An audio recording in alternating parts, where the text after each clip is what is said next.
perspective. Where's our greatest battle? In the mind. And I will tell every one of the people grieving, the greatest battle's in their mind. And they've got to be real with that. They've got to be able to give themselves permission and say, Lord, every day, and there's a prayer in my book about how to release.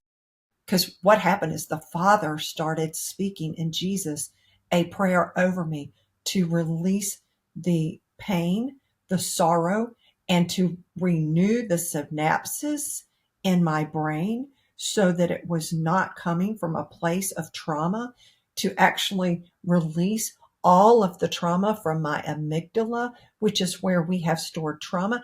I have it all there written out because guess what? The enemy is looking for ways to implant in each one of those places so that 15 years from now, if you were talking to someone, they're going to think you just lost that person when it was 15 years ago, because they're not going to see the joy. They're not going to see hope filled. They're going to see what has happened is a breakdown in your aging physically, mentally, emotionally, and your physical body, because you have given it over to the enemy, whose lies consumed and whose deception is still playing a role in your life. But the good news, it's never too late.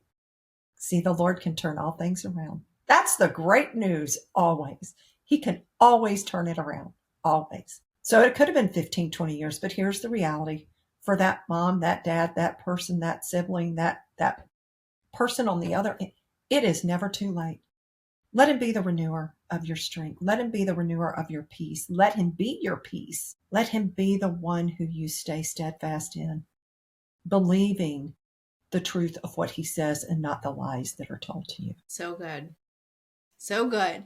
And as we come to the end, I'm going to ask you one final question. I know that oftentimes when someone is in the pits of despair and they see someone on the other side, there's this feeling of, I'll never have what they have. I'll never be where they are. They didn't feel like I feel. And so if you're speaking to that person, knowing that you've been through the tragedy that you've been through and that you're in this space now, what are some things that we can tell them to encourage them that healing is for everyone and God is for everyone and peace is for everyone?